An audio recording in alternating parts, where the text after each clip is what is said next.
This observation clearly illustrates the contrast in military strength between the United States and Vietnam on the legendary Truong Son route at that time.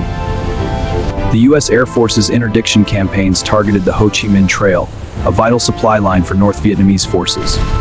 As mentioned earlier, the AC-130 against Canada, a deadly cat-and-mouse game played out between North Vietnamese truck drivers and American AC-130 gunships. The aircraft's sensors, including infrared night vision devices, the question now was, how could Vietnam possibly escape this terrifying weapon known as the Ghost aircraft? With the principle that no matter how advanced a piece of equipment may be, it must always have weaknesses. The Vietnamese army was determined, at all costs, to identify its limitations. The Vietnamese army was determined, at all costs, to identify its limitations. Ironically, these very characteristics made the AC-130 reluctant to fly during the daytime, for fear of being shot down by anti-aircraft artillery. This, in turn, made the problem of supplying the southern battlefield somewhat easier for Vietnamese forces. If moving at night meant being attacked so fiercely, then moving during the day offered a new possibility, since the AC-130 could do very little. Moreover, at night, vehicles could only travel at a speed of about 20 kilometers per hour because the roads were dark and dusty.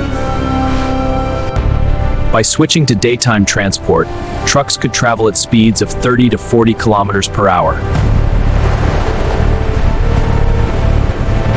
effectively increasing efficiency by 1.5 to 2 times, because traveling in daylight was naturally much easier. Worse still, if Vietnamese forces decided to fire, the very first shot had to hit the target. However, daytime transport was not as simple as it sounded. Although it was called traveling by day, no one dared to move during broad daylight. At that time, American reconnaissance aircraft were extremely vigilant. Aircraft such as the OV-10 constantly circled overhead throughout the day. Once a target was spotted, they would drop smoke markers to guide other aircraft in for carpet bombing strikes. Although these reconnaissance planes flew low and slow, shooting them down was extremely difficult.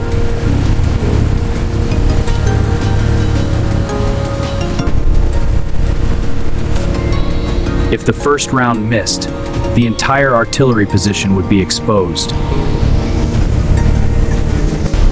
So the question became, how could Vietnam move during the day without being detected by reconnaissance aircraft? Vietnamese combat engineers came up with an ingenious solution.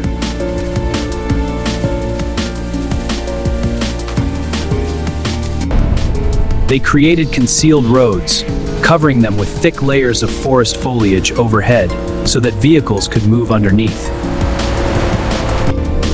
Even then, transport was only possible during dawn and dusk, around 5 a.m. or 5 p.m., making use of the limited sunlight. These were precisely the times when American reconnaissance aircraft were no longer effective and the AC-130 had not yet appeared. American generals were by no means poor tacticians. The next challenge was, how could these secret routes remain hidden? Supplies still had to reach the southern battlefield.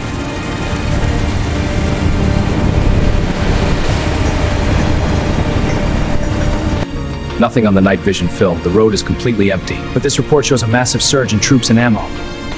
So where are they, fighting a ghost? Night day by which right it went, the supplies were moving. If not at night, then it had to be during the day. For this reason, Vietnam was forced to carry out elaborate deception operations.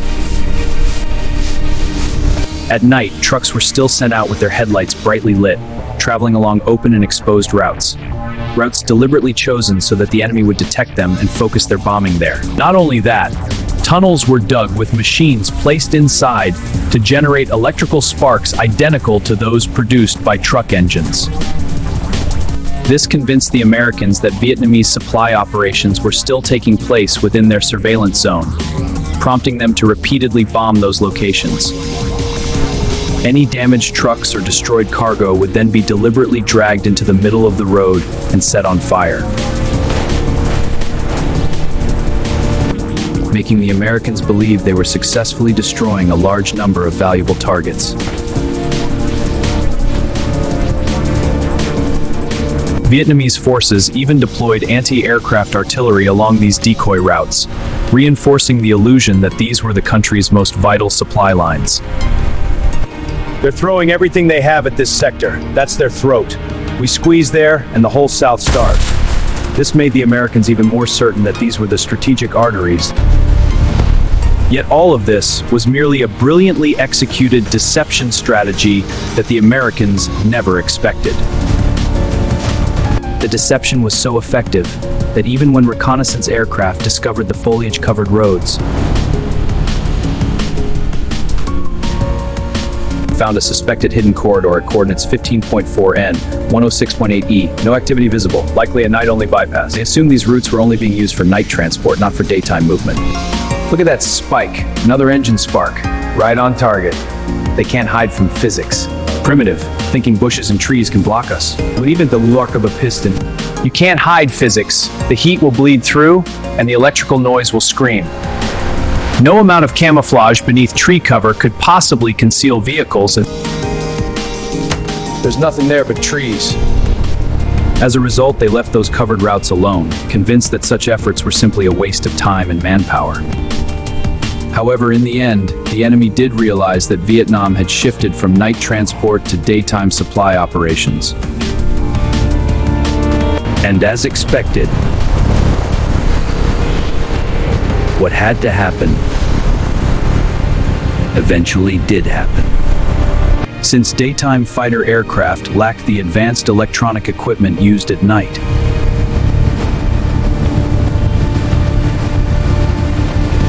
General Anton Slay was forced to deploy the AC-130 during the daytime to locate and attack Vietnamese targets. But here lay the irony. Vietnamese forces only truly feared the AC-130 in darkness. Once brought into daylight, it was little more than a flying heap of scrap metal.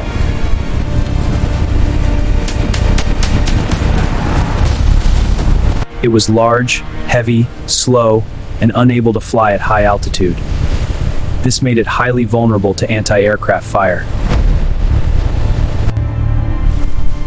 Moreover, during dawn and dusk, American reconnaissance aircraft could not clearly identify where Vietnamese anti-aircraft guns were positioned.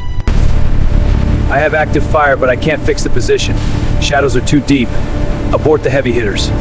Making it impossible to helpfully drop smoke markers and call in supporting bombers. This was, in fact, the pinnacle of Vietnamese military strategy. No matter how modern or powerful the United States was, superior battlefield tactics still forced the enemy to fight according to Vietnam's plan.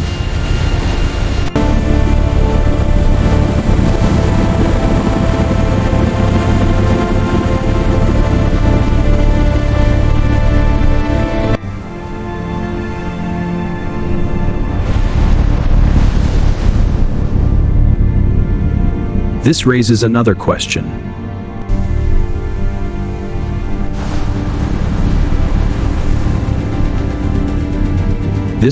another question.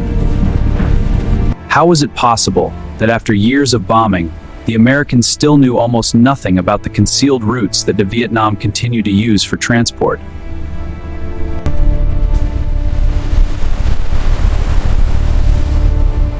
How were these routes hidden so effectively that they remained undiscovered? After the liberation of the South, Lieutenant General Dong Sinh Nguyen once saw a map of the Trung Son route at the headquarters of the Saigon Army and smiled. It turned out that for more than 15 years they had known of its existence. But knowing about it was one thing.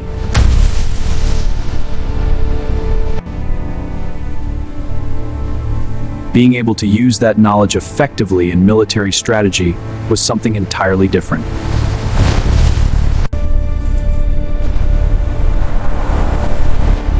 So the question remains, how did the Vietnamese army hide those secret routes so successfully?